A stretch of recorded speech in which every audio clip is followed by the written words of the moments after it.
여보, 이번 출장은 사흘이면 돼. 그 말을 들었을 때 저는 평소처럼 고개를 끄덕였습니다. 하지만 속으로는 알고 있었습니다. 남편이 가는 곳이 베트남이 아니라 부산이라는 것을, 혼자 가는 게 아니라 다른 여자와 함께라는 것을, 그리고 우리 아들 교육비 통장에서 1,500만 원이 빠져나갔다는 것을. 저는 더 이상 속지 않기로 결심했습니다. 이런 상황이 벌어진 데에는 아주 충격적인 이유가 있었습니다. 본격적인 이야기가 시작되기 전에 구독과 좋아요 부탁드립니다. 여러분의 클릭 한 번이 제게 큰 힘이 됩니다. 그리고 여러분은 지금 어디 사는 몇 살이고 무엇을 하면서 이 이야기를 듣고 계신지 댓글로 남겨주세요. 그날도 평범한 아침이었습니다. 남편이 출장 가방을 싸고 저는 부엌에서 아침을 준비했습니다. 47의 제 일상은 늘 그랬습니다.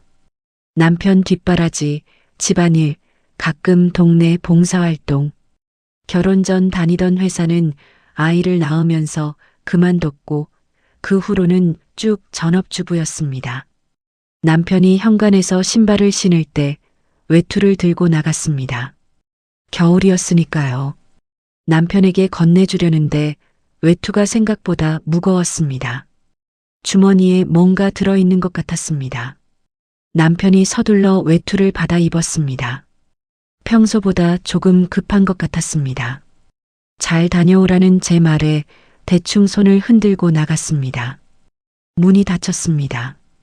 저는 부엌으로 돌아와 설거지를 했습니다. 그런데 계속 신경이 쓰였습니다. 외투 주머니의 무게. 보통은 휴대폰이나 지갑 정도인데 오늘은 뭔가 더 있었습니다. 1시간쯤 지났을 때 남편에게서 전화가 왔습니다. 외투를 집에 두고 갔다고. 지금 회사라서 못 가져가니 세탁소에 맡겨달라고. 알겠다고 답했습니다. 전화를 끊고 옷장으로 갔습니다. 외투가 걸려 있었습니다. 어제 입었던 것 같았습니다. 남편은 아침에 다른 외투를 입고 나갔습니다. 외투를 들었습니다. 주머니를 확인해야 세탁소에 맡길 수 있으니까요. 안주머니에 손을 넣었습니다. 봉투가 만져졌습니다. 꺼내보니 고급스러운 초청장이었습니다. 표지에는 영어로 뭔가 적혀 있었습니다. 2024 부산 국제전시회 VIP 초청장. 날짜는 이번 주 금요일부터 일요일까지. 오늘이 수요일이었으니 이틀 후였습니다. 초청장 안쪽에는 예약 정보가 적혀 있었습니다. 호텔 이름, 체크인 날짜, 그리고 예약자 이름. 예약자 이름은 차도연, 서아린이었습니다. 저는 그 이름을 한참 들여다봤습니다. 차도연, 제 남편, 서아린. 모르는 이름이었습니다. 손이 떨리지 않았습니다. 눈물도 나지 않았습니다. 그저 머릿속이 텅 비는 느낌이었습니다. 다시 읽었습니다. 혹시 잘못 본 건 아닐까? 하지만 명확했습니다. 차도연, 서아린. 커플 예약. 남편은 지난주에 말했습니다. 이번 주말에 베트남 출장 간다고. 사흘 정도 걸린다고. 금요일 아침 비행기라고. 하지만 초청장에는 부산이라고 적혀 있었습니다. 베트남이 아니라. 저는 초청장을 천천히 접었습니다. 다시 봉투에 넣었습니다. 그리고 외투 안주머니에 도로 집어넣었습니다. 원래 있던 그대로. 세탁소에 맡기지 않았습니다. 옷장에 다시 걸어뒀습니다. 거실 소파에 앉았습니다. 창밖을 봤습니다. 겨울 오후에 햇살이 차갑게 들어왔습니다. 23년. 결혼한 지 23년이었습니다. 아들 하나를 키웠습니다. 지금은 대학 3학년 기숙사에서 살고 있습니다. 한 달에 한 번 정도 집에 옵니다. 저는 성실한 아내였습니다. 남편이 일 나갈 때 늘 챙겨줬습니다. 출장 짐도 제가 쌌습니다. 양말까지 신경 써서요. 집안일도 완벽하게 했습니다. 시댁 제사도 빠짐없이 준비했습니다. 남편도 나쁘지 않았습니다. 폭력을 쓰지 않았고 술을 많이 마시지도 않았습니다. 생활비를 제때 줬습니다. 집안 대소사에 무책임하지 않았습니다. 평범한 부부였습니다. 사랑이 식었다고 느낀 적은 있었습니다. 하지만 그게 이상한 건 아니라고 생각했습니다. 20년 넘게 살면 당연한 거라고. 그런데 지금 그 평범함이 거짓이었다는 걸 알았습니다. 저는 핸드폰을 꺼냈습니다. 인터넷에 부산국제전시회를 검색했습니다. 행사 정보가 나왔습니다. 금요일부터 일요일까지 초청장과 일치했습니다. 남편이 말한 베트남 출장은 거짓이었습니다. 서아린. 그 이름도 검색했습니다. 흔한 이름은 아니었지만 여러 명이 나왔습니다. SNS 계정들, 얼굴 사진들, 누가 그 사람인지 알 수 없었습니다. 저는 핸드폰을 내려놓았습니다. 그리고 생각했습니다. 이제 어떻게 해야 하나? 울어야 할까요? 화를 내야 할까요?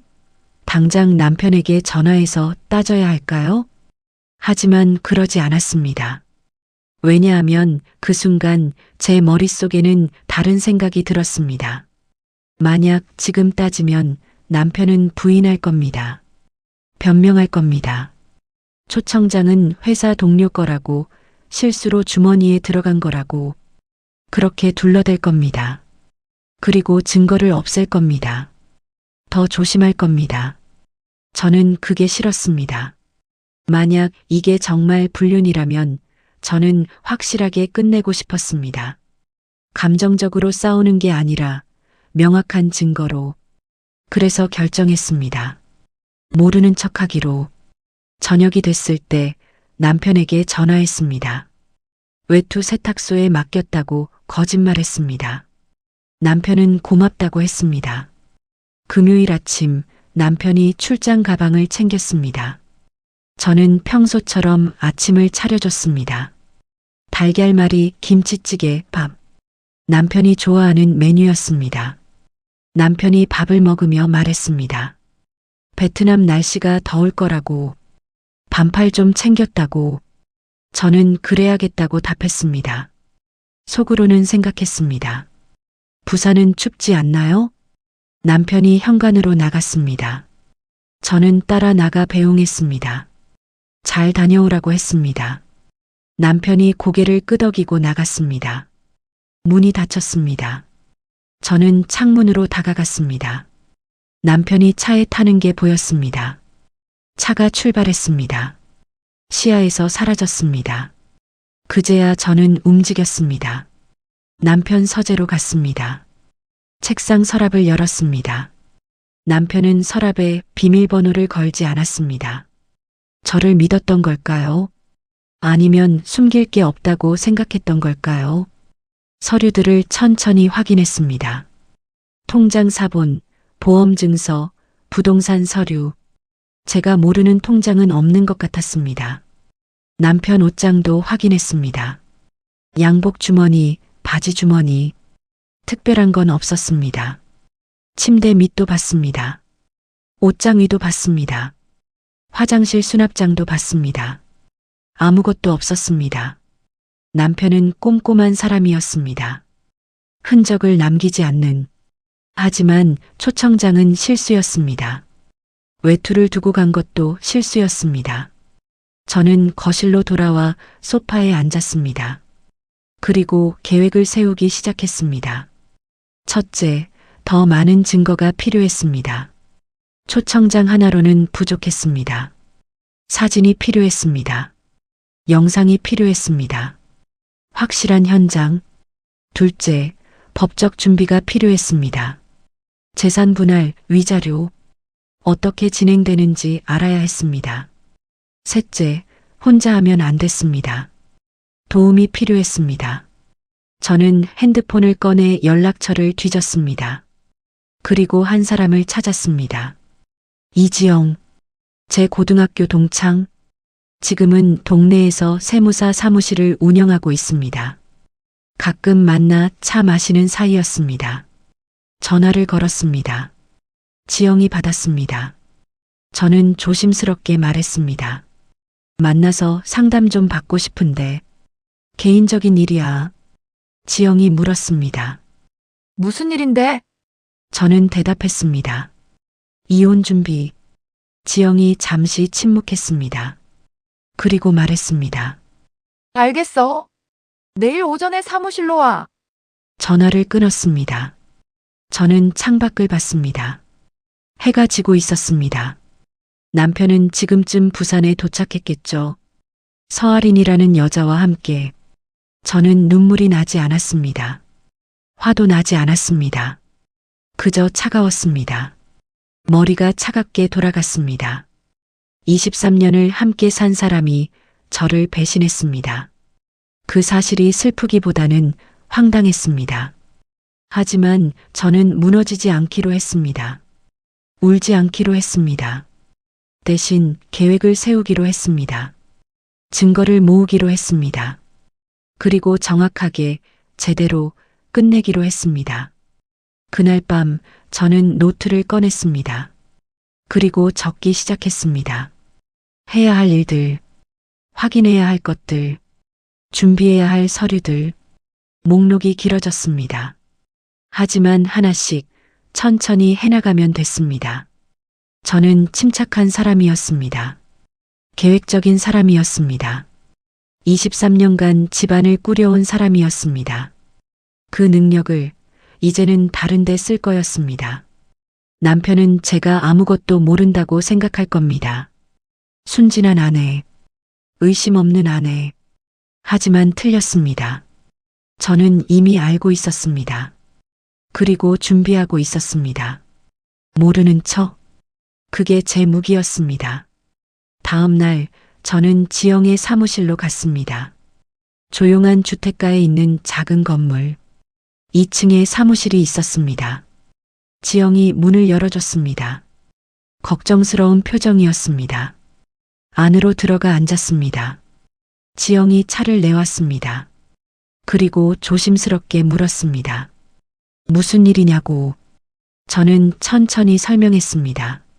초청장을 발견한 것, 거짓 출장, 그리고 제 결정.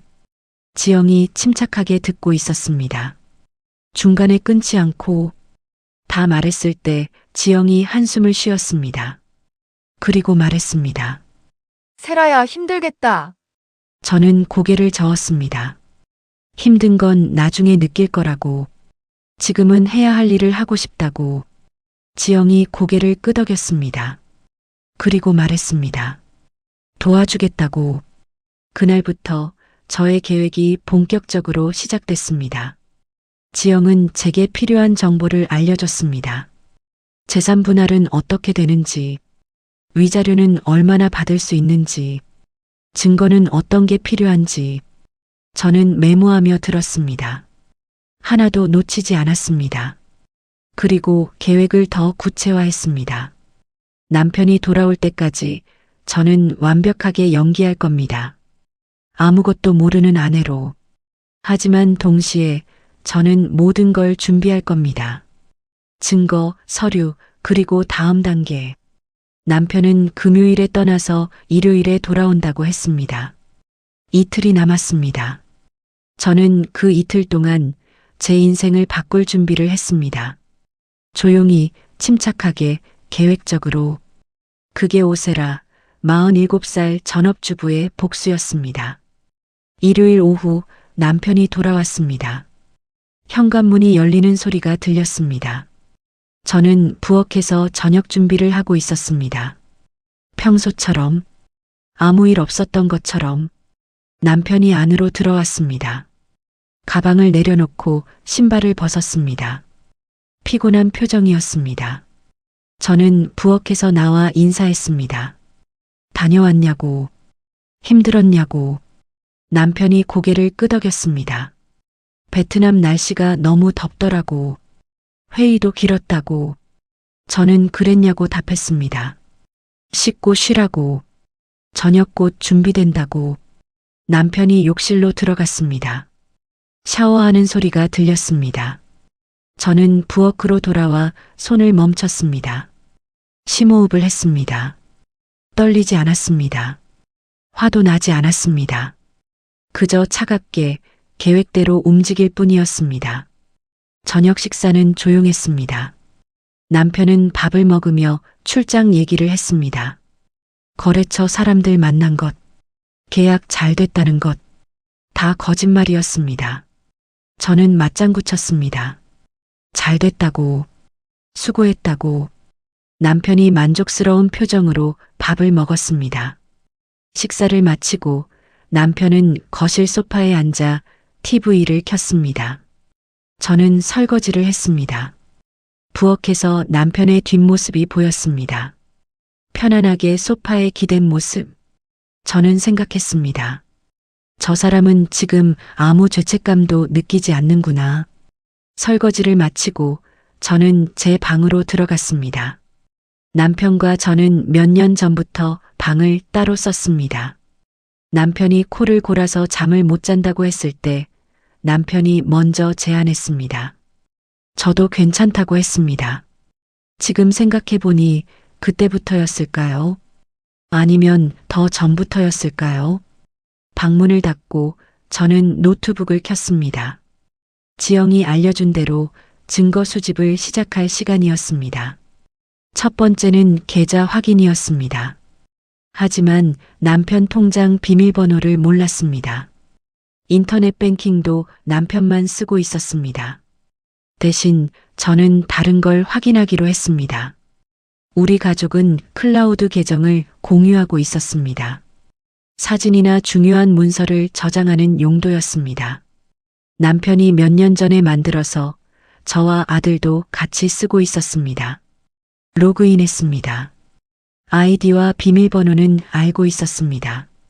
남편이 알려줬으니까요. 화면이 열렸습니다. 폴더들이 보였습니다. 가족 사진, 서류, 남편 업무, 아들 학교 자료. 저는 남편 업무 폴더를 열었습니다. 엑셀 파일, PDF 파일들이 있었습니다. 회사 관련 자료들 하나씩 확인했습니다. 대부분 업무 자료였습니다. 계약서, 견적서, 회의록. 그런데 한 폴더가 눈에 들어왔습니다. 이름이 출장이었습니다. 클릭했습니다. 폴더 안에 여러 파일이 있었습니다. 날짜별로 정리돼 있었습니다. 최근 파일을 열었습니다. 스캔한 문서 이미지였습니다. 호텔 예약 확인서였습니다. 부산의 한 특급 호텔. 체크인 날짜는 이번 주 금요일. 예약자 이름은 차도연. 객실 타입은 스위트룸. 그리고 투숙객 정보란에 차도연, 서아린이라고 적혀 있었습니다. 제 손가락이 멈췄습니다. 더 확인했습니다. 다른 파일들도 열었습니다. 지난달 파일. 제주도 리조트 예약서. 역시 차도연, 서아린. 2달 전 파일. 강릉 펜션 예약서. 차도연, 서아린. 석 달 전, 넉 달 전, 5달 전. 계속 있었습니다. 여행 예약서들, 호텔들, 모두 차도연과 서아린 이름으로. 저는 화면을 멍하니 바라봤습니다. 5달, 최소한 5달은 된 거였습니다. 어쩌면 더 오래됐을 수도. 폴더를 더 내려갔습니다. 1년 전 파일도 있었습니다. 2년 전도. 언제부터였을까요? 정확히는 알 수 없었습니다. 하지만 오래됐습니다. 저는 숨을 깊게 들이마셨습니다. 진정하려고 했습니다. 다른 폴더도 확인했습니다. 사진 폴더가 있었습니다. 열었습니다. 사진들이 보였습니다. 풍경 사진, 음식 사진, 그리고 사람 사진. 남편이 찍은 사진들이었습니다. 바다를 배경으로 찍은 사진, 카페에서 찍은 사진, 호텔 객실에서 찍은 사진. 하지만 남편은 사진에 없었습니다. 찍는 사람이니까요. 대신 여자가 있었습니다. 30 중반쯤 되어 보이는 여자. 긴 머리, 밝은 미소. 예쁜 얼굴. 서아린이었습니다. 여자는 카메라를 보고 웃고 있었습니다. 자연스러운 미소, 행복해 보이는 표정, 사진이 수십 장이었습니다. 여행지마다, 장소마다 저는 한 장 한 장 넘겼습니다. 감정 없이, 기계적으로. 그리고 마지막 사진에서 멈췄습니다. 남편과 여자가 함께 찍은 사진이었습니다. 셀카였습니다. 남편이 팔을 뻗어 찍은 것 같았습니다. 두 사람이 웃고 있었습니다. 여자가 남편 어깨에 머리를 기댄 채 저는 그 사진을 오래 봤습니다. 남편의 얼굴, 저한테는 보여준 적 없는 표정이었습니다. 부드럽고 편안하고 행복해 보이는. 저는 노트북을 덮었습니다. 일어나서 창문으로 갔습니다. 밤이었습니다. 어두웠습니다. 여전히 눈물은 나오지 않았습니다. 화도 나지 않았습니다. 그저 공허했습니다.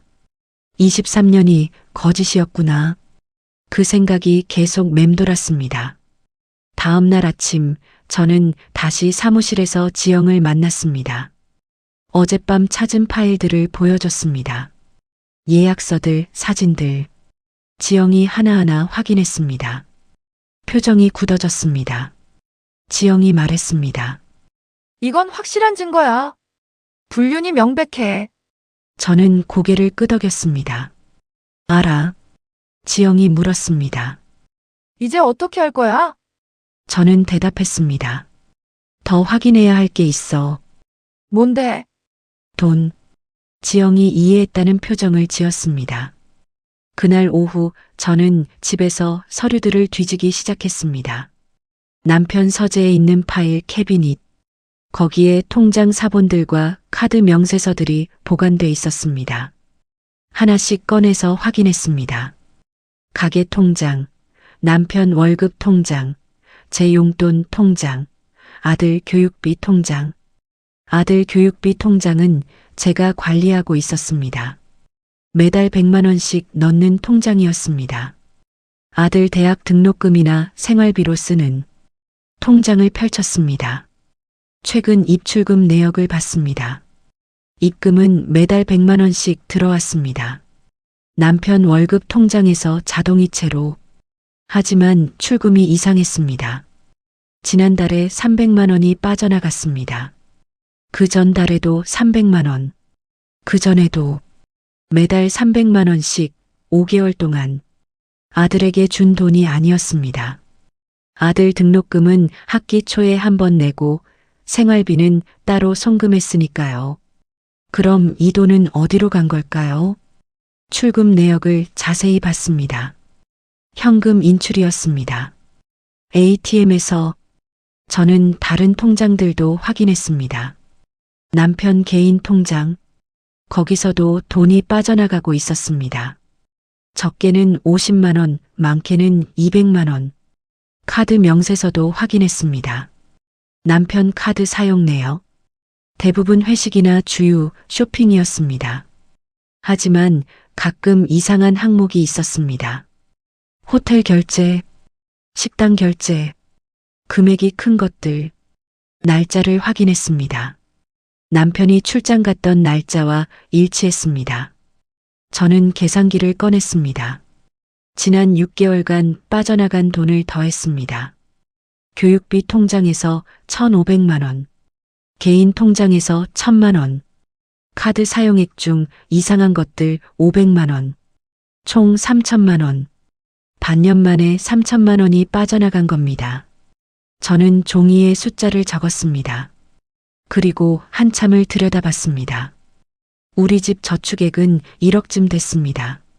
남편이 관리하는 돈이 7천만 원, 제가 관리하는 돈이 3천만 원. 만약 이혼하면 재산 분할로 반씩 나눠야 합니다. 그럼 저는 5천만 원을 받게 됩니다. 하지만 남편이 빼돌린 3천만 원은요? 그건 어떻게 되는 걸까요? 저는 지영에게 전화해서 물었습니다.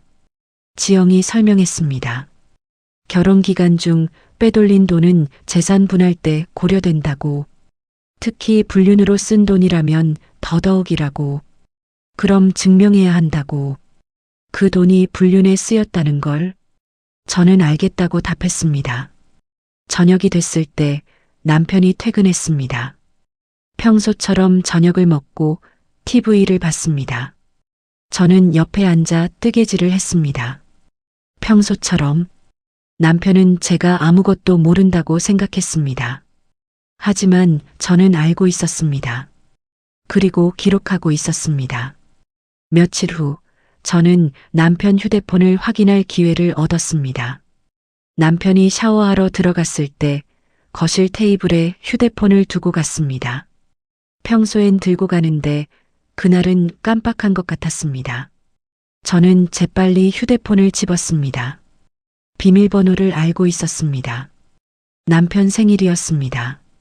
잠금을 풀었습니다. 메시지 앱을 열었습니다. 대화 목록이 보였습니다. 회사 동료들, 가족, 그리고 한 이름. 할인. 클릭했습니다. 대화 내역이 나타났습니다. 수백 개의 메시지들. 스크롤을 올렸습니다. 읽었습니다. 다정한 대화들. 보고 싶다는 말. 사랑한다는 말. 다음 만남 약속. 그리고 돈 얘기도 있었습니다. 오빠, 이번 달 카드값 좀 많이 나왔어. 걱정 마. 내가 처리할게. 미안해. 자꾸 오빠한테 부담 주는 것 같아. 무슨 소리야? 내가 알아서 할게. 넌 하고 싶은 거 해. 저는 화면을 응시했습니다. 카드가 처리. 남편이 그 여자한테 돈을 주고 있었습니다. 더 스크롤했습니다. 더 오래된 대화들. 오빠 덕분에 새 가방 샀어. 고마워. 차 수리비 나왔는데 오빠가 도와줄 수 있어? 오빠 미안한데 이번 달 월세가. 남편은 매번 괜찮다고 걱정하지 말라고 답했습니다. 저는 이해했습니다. 3천만 원이 어디로 갔는지.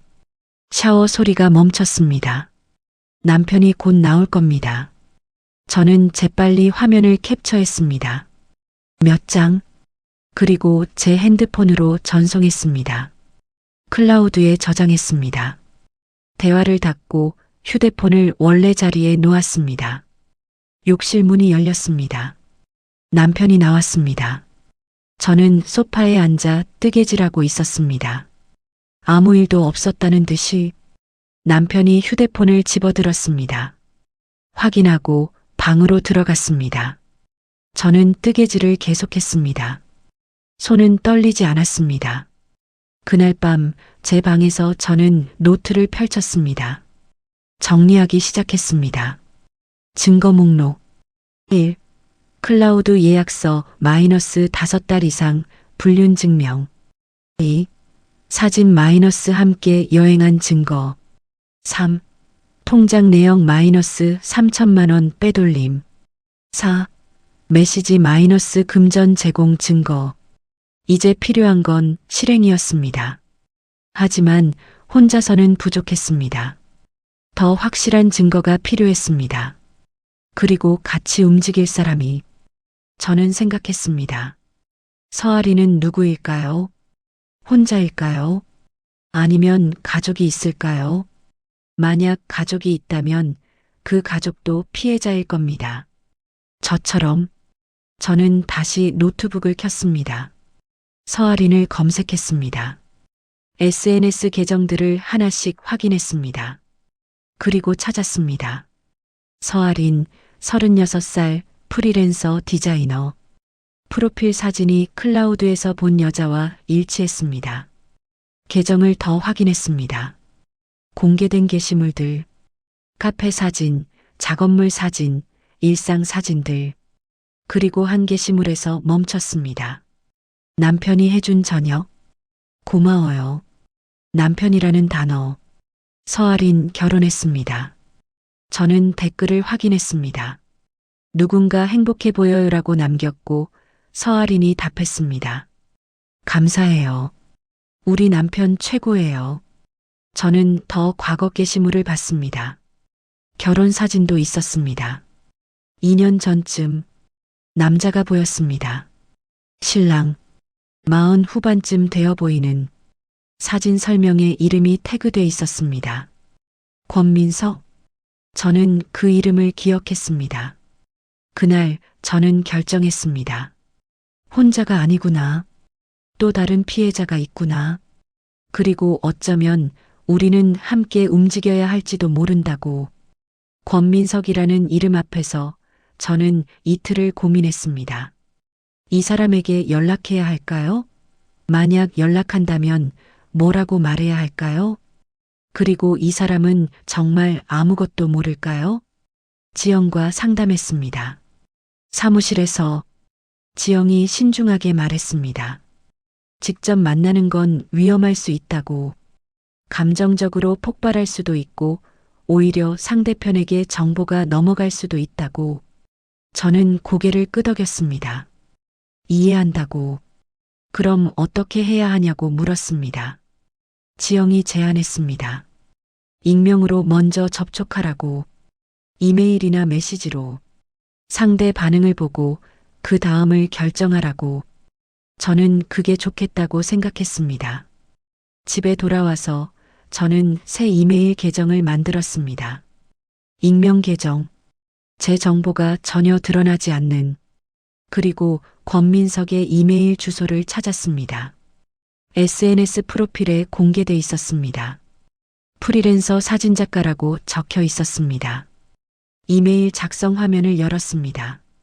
커서가 깜빡였습니다. 뭐라고 써야 할까요? 한참을 고민했습니다. 너무 많이 쓰면 안 됐습니다.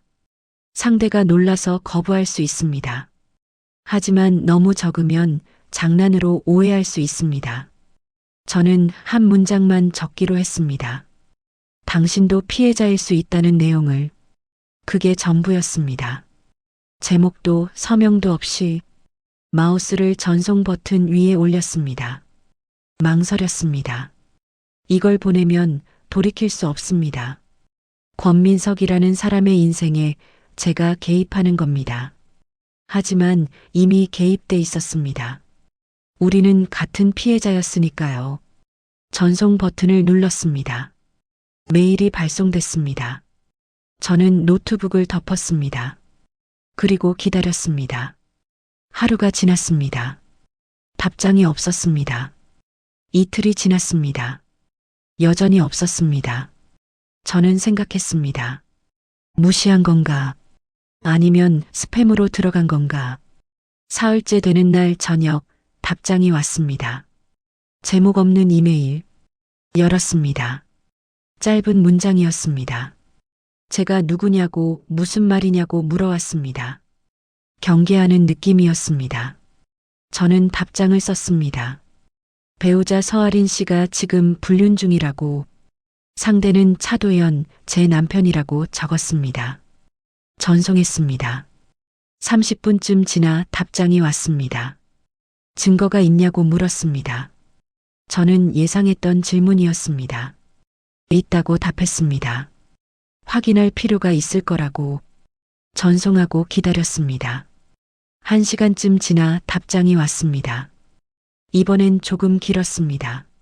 사실이라면 본인도 증거가 필요하다고.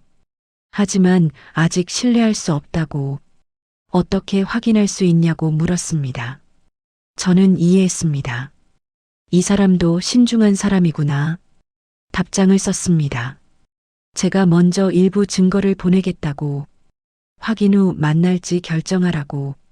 저는 클라우드에서 캡처한 이미지 중 하나를 첨부했습니다.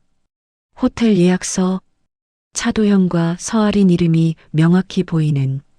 전송했습니다. 20분쯤 지나 답장이 왔습니다. 만나고 싶다고. 언제, 어디서냐고 물었습니다. 저는 숨을 깊게 들이마셨습니다. 이제 시작입니다. 답장을 썼습니다. 만나기 전 규칙 합의가 필요하다고. 상대가 무슨 규칙이냐고 물어왔습니다. 저는 3가지를 적었습니다. 첫째, 감정 폭발 금지. 냉정해야 한다고.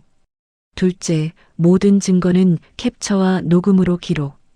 셋째, 확인한 증거는 법적 대응에만 사용. 합의하냐고 물었습니다. 한참 후 답장이 왔습니다.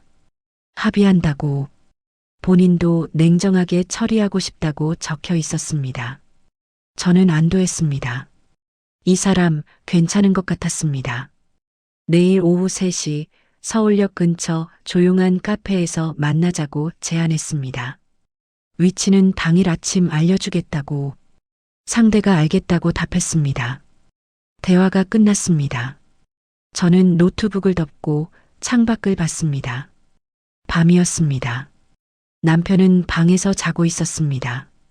아무것도 모른 채 내일 저는 권민석을 만날 겁니다.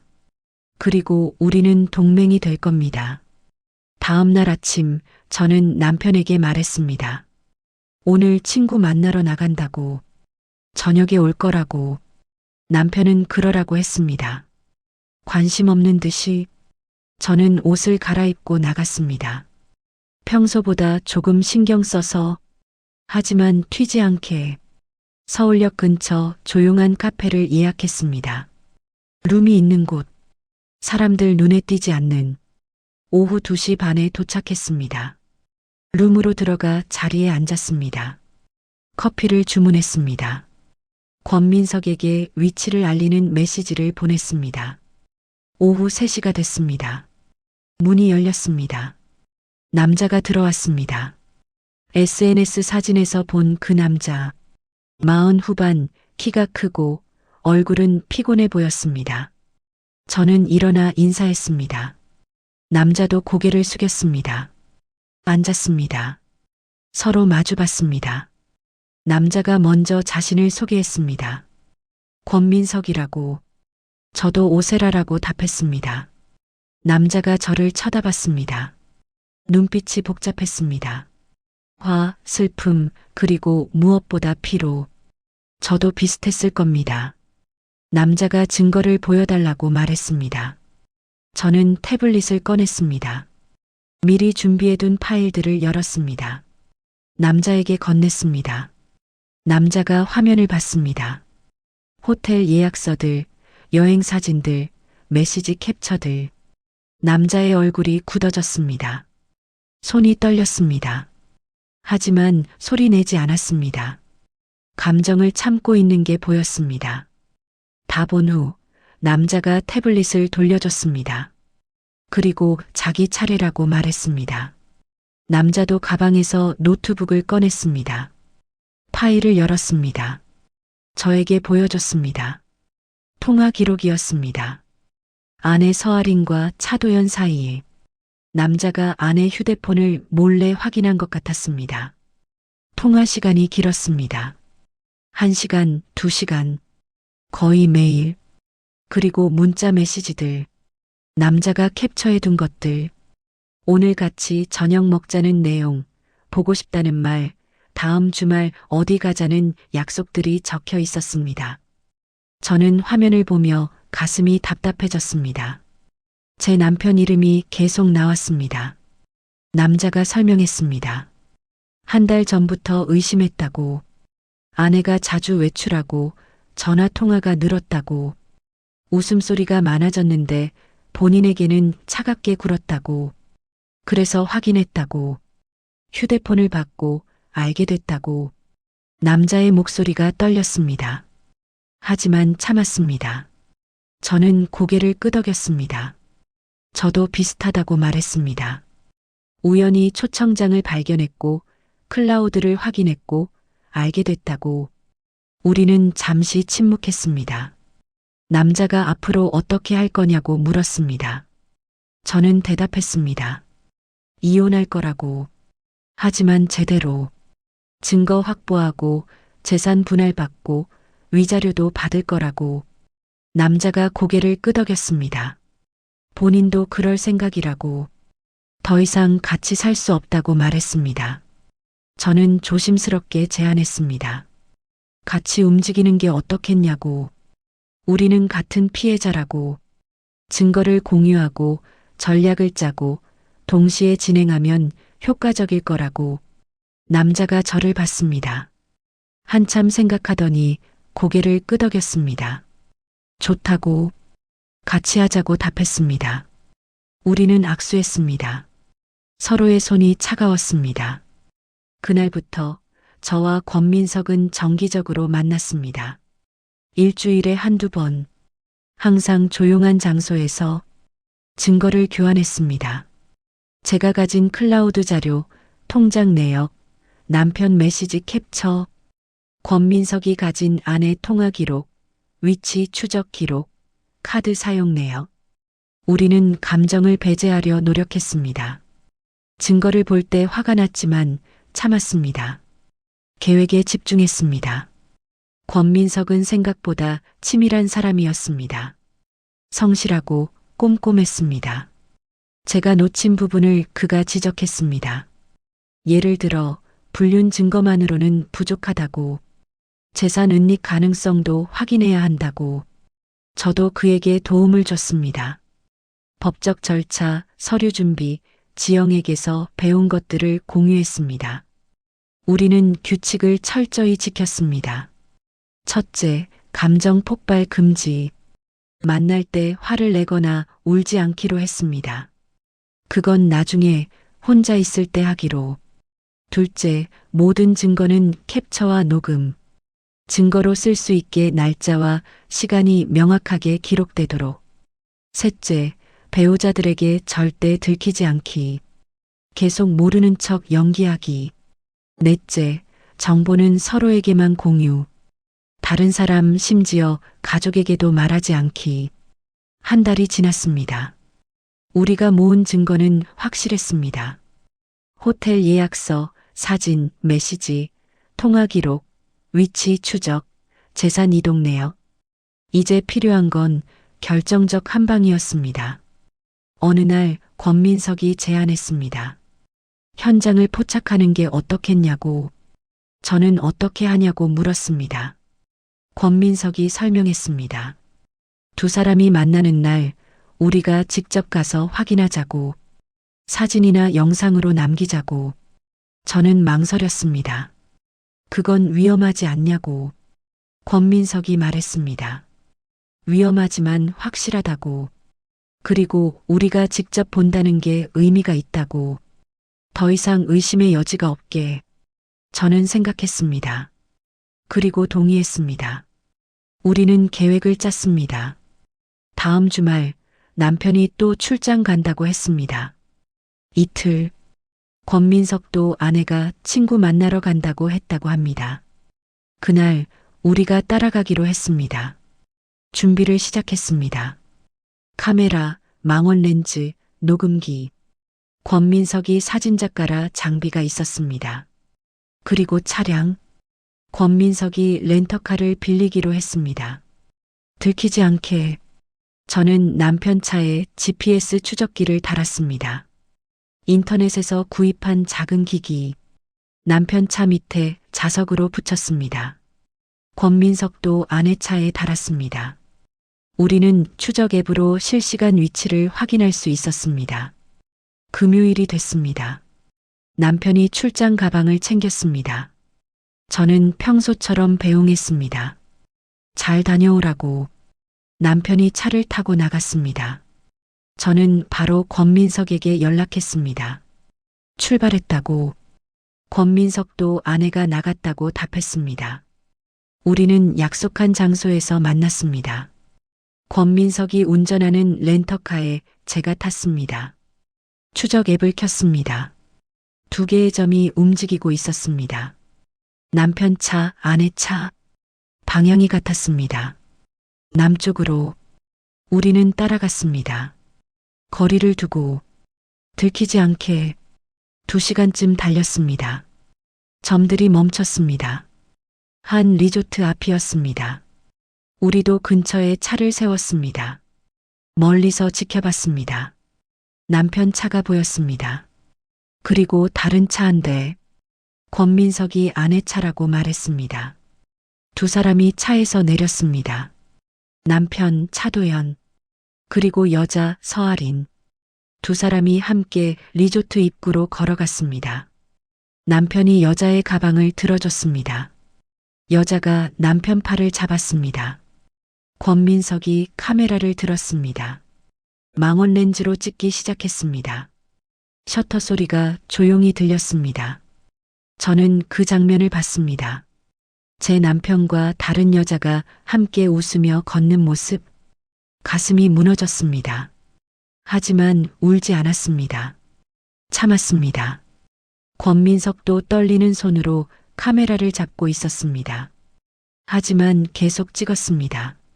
두 사람이 리조트 안으로 들어갔습니다. 우리는 차에 앉아 기다렸습니다. 권민석이 조용히 말했습니다. 이제 확실합니다.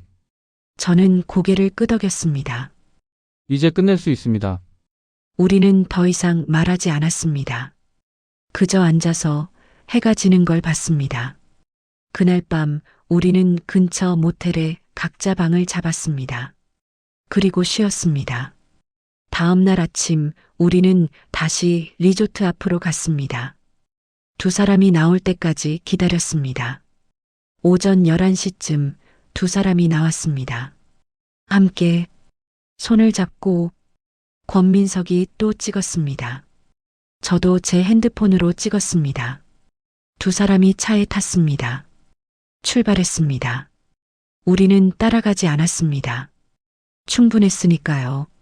서울로 돌아오는 길, 우리는 말이 없었습니다. 권민석이 저를 집 근처에 내려줬습니다. 고맙다고 했습니다. 권민석이 말했습니다. 이제 시작입니다. 저도 알고 있었습니다. 증거는 충분합니다. 이제 실행할 시간이었습니다. 집에 돌아와서 저는 지영에게 연락했습니다. 준비됐다고, 이제 진행하고 싶다고. 지영이 답했습니다. 알겠다고, 변호사를 소개해 주겠다고. 저는 고개를 끄덕였습니다. 23년의 결혼 생활이 이제 끝날 준비가 됐습니다. 리조트에서 돌아온 후 저와 권민석은 다시 만났습니다. 이번엔 지영도 함께였습니다. 세 사람이 조용한 카페룸에 앉았습니다. 테이블 위에 증거 파일들이 놓였습니다. 사진, 통장 내역, 메시지 캡처, 호텔 예약서, 모든 게 정리돼 있었습니다. 지영이 천천히 서류들을 확인했습니다. 그리고 고개를 끄덕였습니다. 증거는 충분해요. 이제 어떻게 진행할지 결정해야 해요. 권민석이 물었습니다. 바로 이혼 소송 들어가면 안 됩니까? 지영이 고개를 저었습니다. 가능은 하죠. 하지만 상대가 준비할 시간을 주게 돼요. 재산을 은닉하거나 증거를 없애거나 변명을 만들어낼 수 있어요. 저는 물었습니다. 그럼 어떻게 해야 하죠? 지영이 설명했습니다. 상대방이 전혀 예상하지 못한 순간에 반박할 수 없는 상황을 만드는 게 중요해요. 감정적으로 따지는 게 아니라 사실을 공개하는 거예요. 그것도 여러 사람 앞에서. 권민석이 이해했다는 표정을 지었습니다. 공개적으로요. 네. 가족이나 주변 사람들 앞에서 거짓말이 무너지는 순간을 만드는 거예요. 그러면 변명할 여지가 없어져요. 저는 생각했습니다. 여러 사람 앞에서 어떻게 해요? 지영이 말을 이었습니다. 세라 씨 남편분 회사 정기적인 행사 같은 거 있나요? 저는 고개를 끄덕였습니다. 분기마다 시상식이 있어요. 우수 사원 시상하고 가족들도 초대해요. 언제죠? 다음 주 금요일이요. 지영이 권민석을 봤습니다. 민석 씨 부인은요? 권민석이 대답했습니다. 프리랜서라 공식 행사는 없는데 정기적으로 고객사 미팅이 있어요. 같은 날 오후에 큰 프레젠테이션 있다고 했어요. 지영이 고개를 끄덕였습니다. 좋아요. 같은 날이네요. 그날을 목표로 하죠. 저는 어떻게 하냐고 물었습니다. 지영이 계획을 설명하기 시작했습니다. 세라 씨는 남편 회사 시상식에 가족으로 참석하세요. 민석 씨는 부인 프레젠테이션 장소 근처에서 대기하고요. 그리고 결정적 순간에 증거를 공개하는 거예요. 무슨 증거를요? 지영이 통장 내역을 가리켰습니다. 불륜 자체도 문제지만 더 치명적인 건 이거예요. 아들 교육비 통장에서 빼돌린 돈. 가족 돈을 불륜에 쓴 거죠. 저는 이해했습니다. 그게 더 문제가 되나요? 물론이죠. 분류는 개인 문제로 치부될 수 있어요. 하지만 아이돈을 건드린 건 다른 차원이에요. 특히 여러 사람 앞에서 공개되면 변명할 방법이 없어요. 권민석이 물었습니다. 구체적으로 어떻게 진행하죠? 지영이 노트에 그림을 그리며 설명했습니다. 시상식 때 세라 씨가 남편에게 질문을 던지는 거예요. 여러 동료와 가족 앞에서 최근 출장에 대해. 그러면 남편은 베트남이라고 거짓말할 거예요. 그때 부산이었다는 걸 증명하는 거죠? 맞아요. 호텔 예약서, 사진, GPS 기록 모두 보여주는 거예요. 그리고 결정적으로 그 비용이 아들 교육비 통장에서 나갔다는 것도. 저는 가슴이 두근거렸습니다. 두려웠지만 동시에 확신이 들었습니다. 권민석이 물었습니다. 저는요?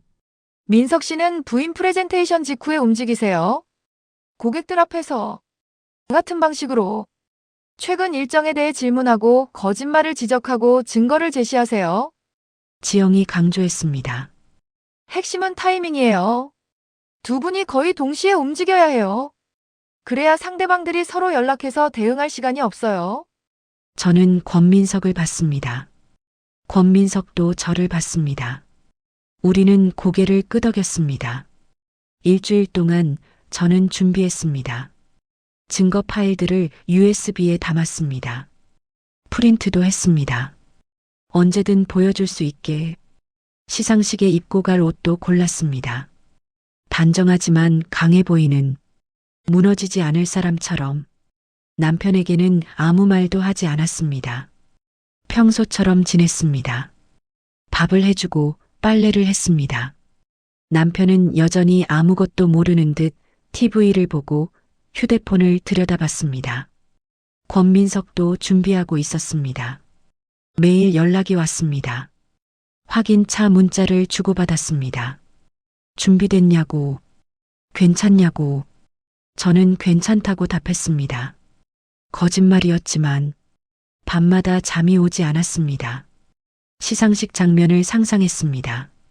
남편의 표정을, 주변 사람들의 반응을, 제가 무너지지 않고 끝까지 할 수 있을지. 하지만 돌아갈 수 없었습니다. 이미 너무 멀리 왔습니다. 금요일이 됐습니다. 아침 남편이 정장을 입었습니다. 시상식이 있는 날이었습니다. 남편은 이번 분기 우수팀에 속해 있었습니다. 상을 받을 수도 있다고 했습니다. 저는 평소처럼 남편 넥타이를 매주었습니다. 남편이 거울을 보며 만족스러워했습니다. 오늘 같이 가야지? 제가 물었습니다. 당연하지. 가족 초대잖아. 저는 알겠다고 답했습니다. 남편이 먼저 회사로 갔습니다. 저는 2시간 후 호텔로 가기로 했습니다. 남편이 나간 후 저는 준비했습니다. 샤워하고 옷을 입고 화장을 했습니다. 거울을 봤습니다. 47살 여자가 서 있었습니다. 떨리지만 단단한 표정으로 가방에 USB와 프린트한 서류를 넣었습니다. 핸드폰도 완충했습니다. 권민석에게 문자를 보냈습니다. 출발합니다. 곧 답장이 왔습니다. 저도요. 힘내세요. 저는 집을 나섰습니다. 호텔까지 택시로 30분이 걸렸습니다. 가는 동안 아무 생각도 하지 않으려 했습니다. 그냥 숨만 쉬었습니다. 호텔에 도착했습니다. 연회장 입구에 사람들이 모여 있었습니다. 정장 차림의 직원들, 가족들. 저는 안으로 들어갔습니다. 남편이 동료들과 이야기하고 있었습니다. 저를 보고 손을 흔들었습니다. 다가왔습니다. 왔어? 여기 앉아. 남편이 가족석으로 안내했습니다. 저는 앉았습니다. 주변에 다른 가족들도 있었습니다. 인사를 나눴습니다. 시상식이 시작됐습니다. 사회자가 나와서 인사했습니다. 회사 실적 발표, 우수팀 소개, 시상이 이어졌습니다. 남편 팀이 호명됐습니다. 남편을 포함한 5명이 무대에 올라갔습니다. 무대에 올라갔습니다. 상패를 받았습니다. 박수가 터졌습니다. 남편이 환하게 웃고 있었습니다. 시상이 끝나고 담소 시간이 시작됐습니다. 사람들이 자리에서 일어나 이야기를 나눴습니다. 남편이 동료들과 사진을 찍었습니다. 저도 함께 찍자고 했습니다. 저는 남편 옆에 섰습니다. 사진을 찍고 나서 남편이 다른 팀 사람들에게 인사하러 갔습니다. 저는 자리에 앉아 기다렸습니다. 심장이 빠르게 뛰었습니다. 손바닥에 땀이 났습니다. 이제 시작입니다. 저는 일어나서 남편에게 다가갔습니다. 남편은 부장님과 이야기 중이었습니다. 제가 말했습니다. 여보, 잠깐 물어볼 게 있어요. 남편이 돌아봤습니다. 응? 뭔데? 저는 조용하지만 또렷하게 말했습니다. 지난주 출장, 베트남 갔었죠? 남편이 고개를 끄덕였습니다.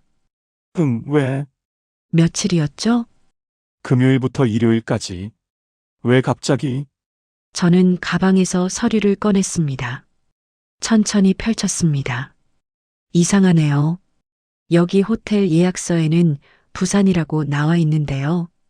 남편의 얼굴이 굳었습니다. 주변이 조용해지기 시작했습니다. 부장님과 동료들이 저희를 쳐다봤습니다. 남편이 당황한 목소리로 말했습니다. 그게 무슨... 여보, 지금 뭐 하는 거야? 저는 계속 말했습니다. 금요일부터 일요일까지 부산 해운대 리조트, 예약자 이름 차도연, 서아린. 맞죠? 남편의 얼굴이 창백해졌습니다. 더 많은 사람들이 모여들었습니다. 저는 다른 서류를 꺼냈습니다. 그리고 이건 아들 교육비 통장 내역이에요. 지난 6개월간 1,500만 원이 빠져나갔어요. 현금 인출. 어디에 쓴 거죠? 남편이 말했습니다. 여보, 여기서 이러지 말고 나가서 얘기하자. 저는 고개를 저었습니다. 여기서 해요. 다들 들어야 하니까요. 저는 사진을 꺼냈습니다. 리조트 앞에서 찍은 사진. 남편과 서아린이 손을 잡고 걷는 모습. 이게 출장이에요? 베트남 출장? 남편이 아무 말도 하지 못했습니다. 부장님이 사진을 봤습니다. 표정이 굳었습니다. 저는 마지막으로 말했습니다. 23년 동안 당신을 믿었어요. 집안일 다 하고 아이 키우고 당신 뒷바라지 했어요.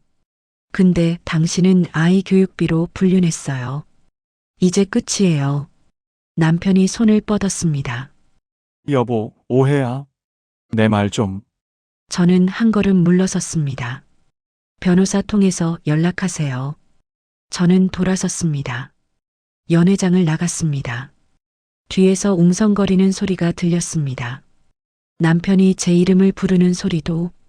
하지만 돌아보지 않았습니다. 밖으로 나왔습니다. 복도에 섰습니다. 다리가 떨렸습니다. 핸드폰이 울렸습니다. 권민석이었습니다. 받았습니다. 권민석이 말했습니다. 저도 끝났습니다.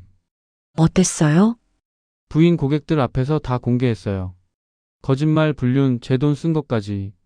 아무 말도 못하더군요. 저는 안도의 한숨을 쉬었습니다.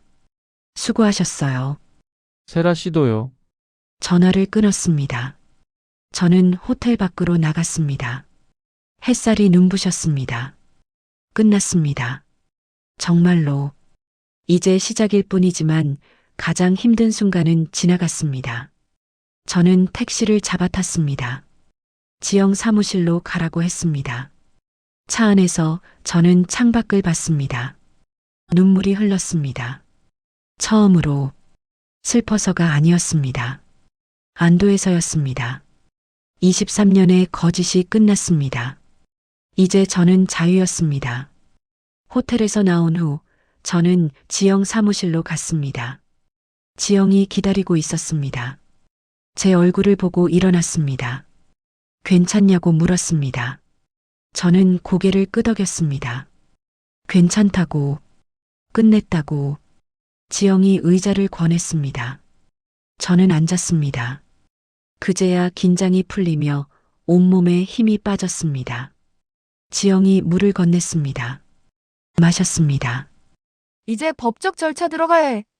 저는 알고 있다고 답했습니다. 지영이 설명했습니다. 이혼 소송, 재산 분할, 위자료 청구 모두 준비돼 있다고, 증거도 충분하다고. 저는 한 가지를 물었습니다. 남편을 집에서 내보낼 수 있는 거야?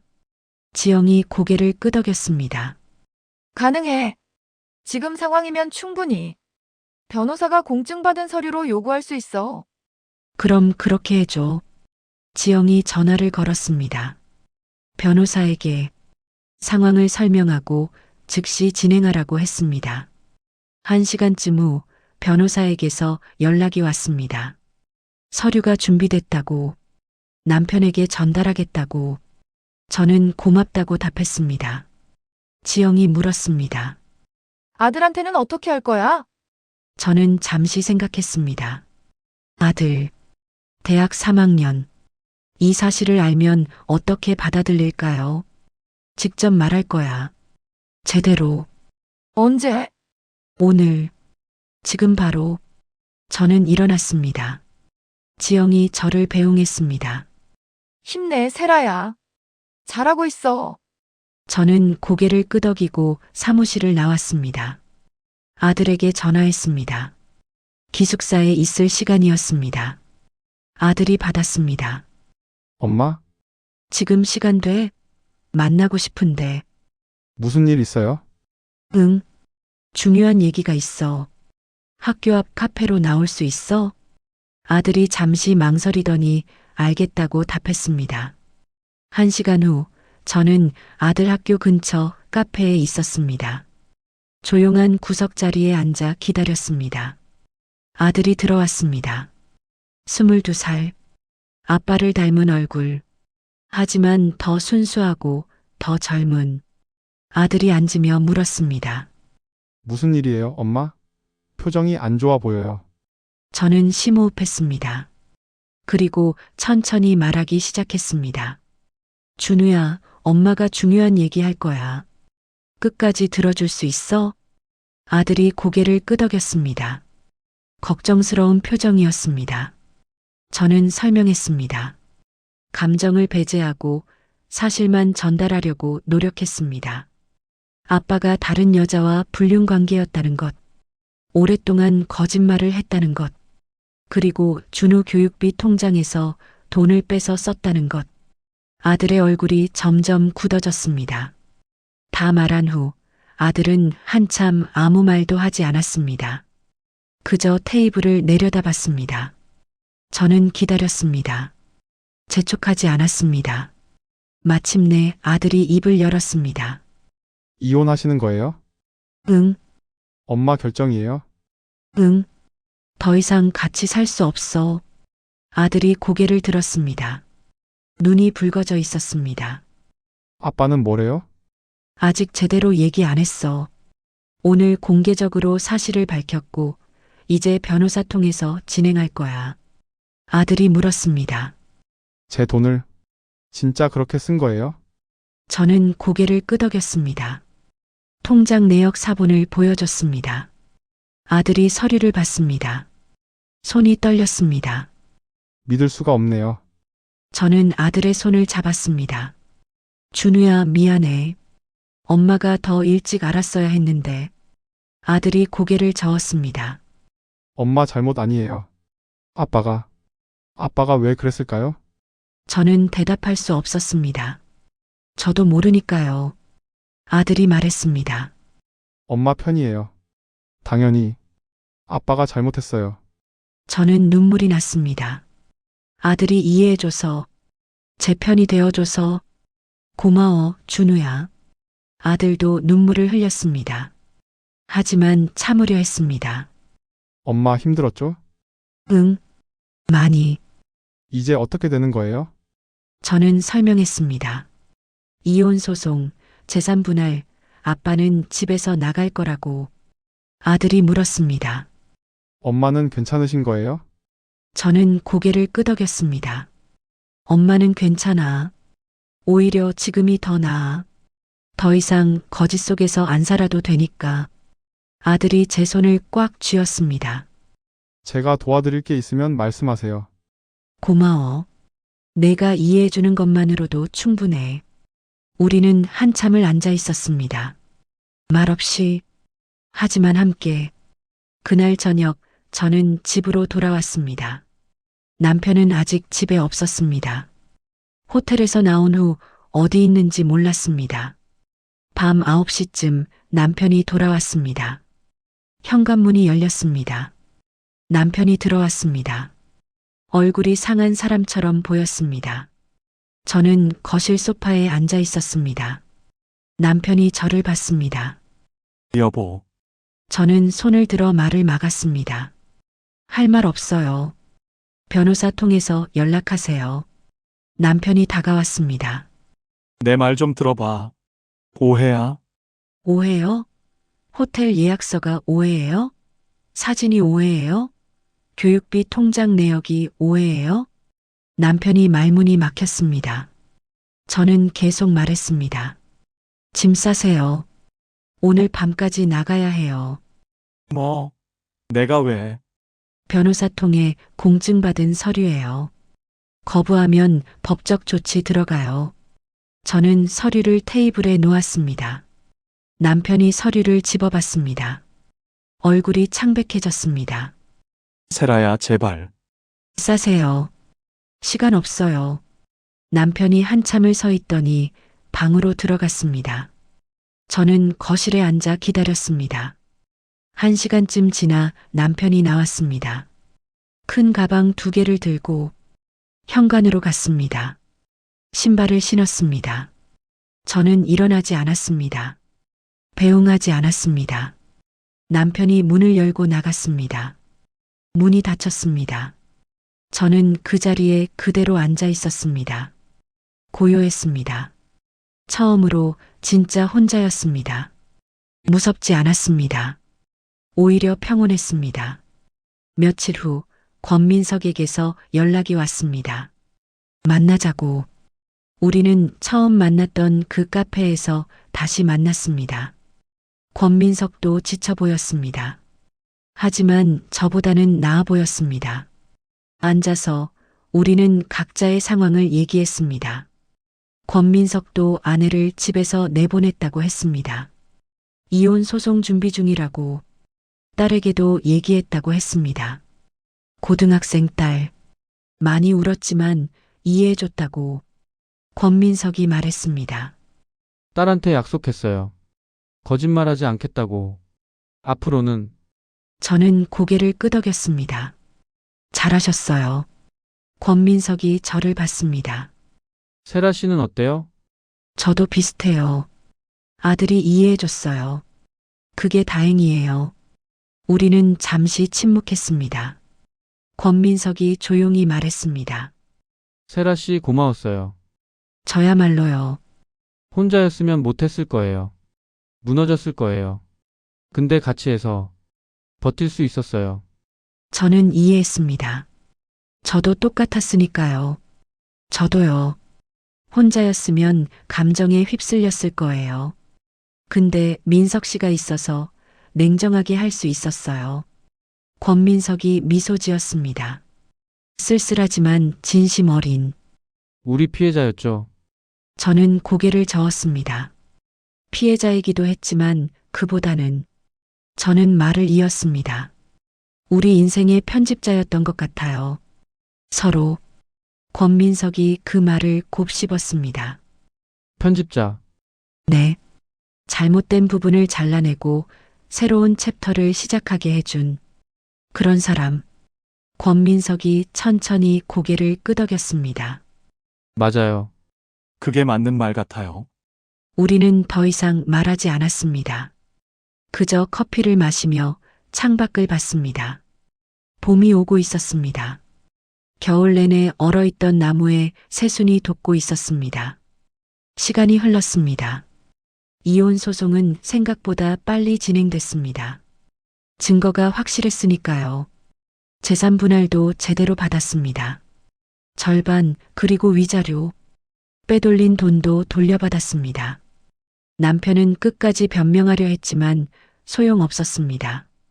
법원은 제 편이었습니다. 석 달 후 이혼이 확정됐습니다.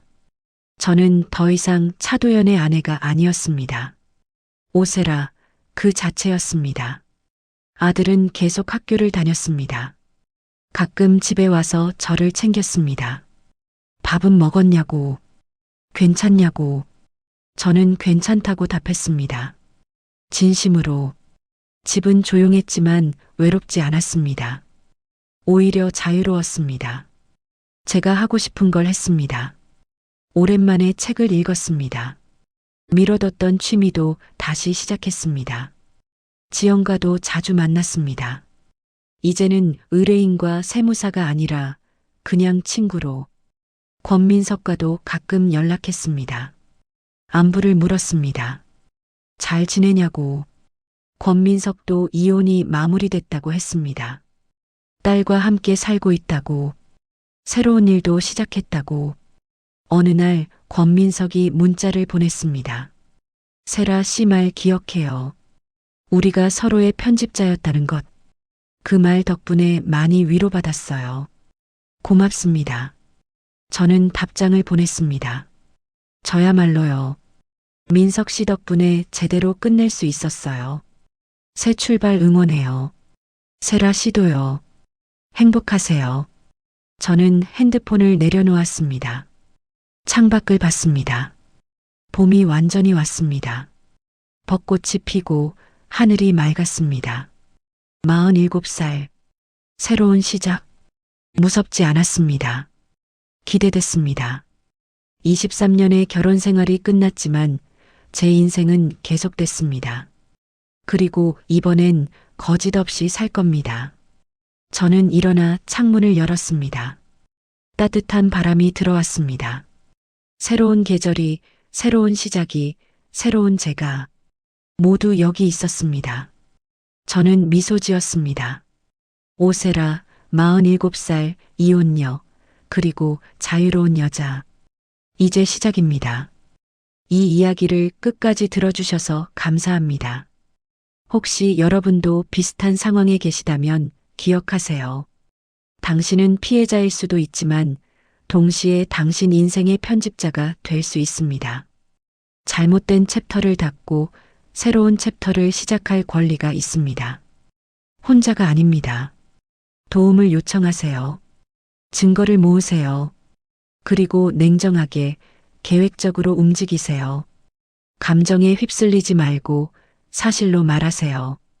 그러면 당신도 자유로워질 수 있습니다. 응원합니다.